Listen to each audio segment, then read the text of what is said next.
Britain annexed Lagos in 1861 and established the Oil River Protectorate in 1884. British influence in the Niger area increased gradually over the 19th century, but Britain did not effectively occupy the area until 1885.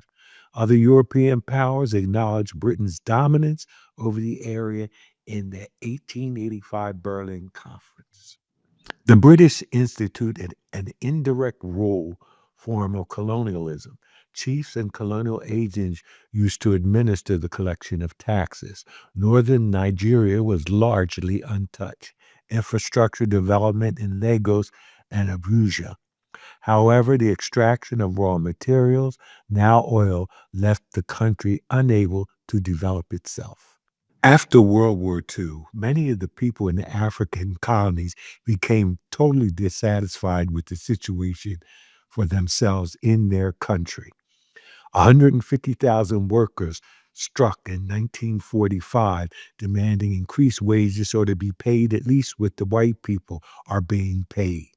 There were boycotts led by the radical Mazie, known as the Boycott King, and AKA Zeke, was a journalist, and his ideas sparked pride in the Nigerians and a desire to rid themselves of colonial rule.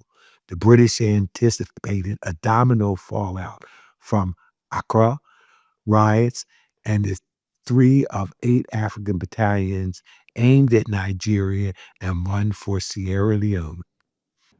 In 1948 to 1950, Zeke's movement was the militant wing of mostly youth that broke off from the National Council of Nigeria and the Cameroons, has a socialist base, and in pamphlets issued call for revolution against British imperialism in Nigeria.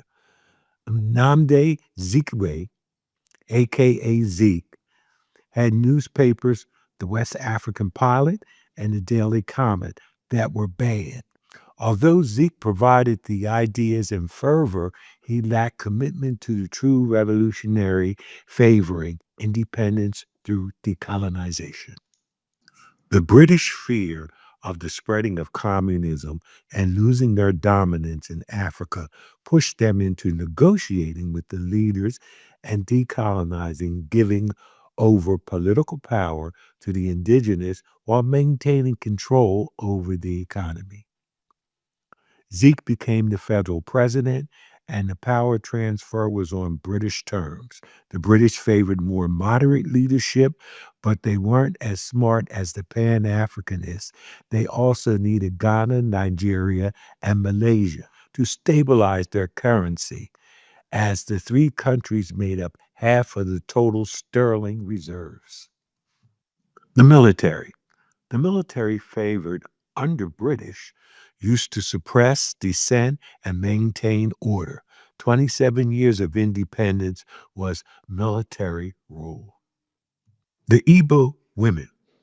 Igbo women under the Brits used their market networks to use strikes, boycotts, and force to affect their decisions. The British system eliminated the women's ability to protect their interests and made them dependent on men.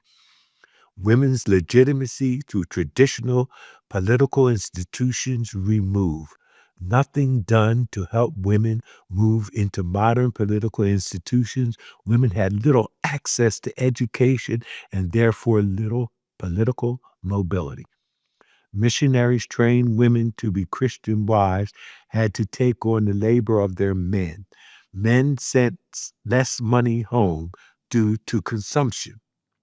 Women pay for their own subsistence and reproduction. Domestic workers get little, single women viewed negatively. Independence led to the bourgeois nationalism, structural inequalities, and social psychosis that reinforced male superiority. Corruption, kleptocracy, institutionalized robbery of the state by its own custodians. Public image is rationalization for conspicuous consumption. Most post colonial regimes are unable to stabilize themselves morally or institutionally. Concentration of power, flagrant disregard of the needs for the masses, atrophy and stratification of the party and mass organizations, nepotism, domination by the capital and political life.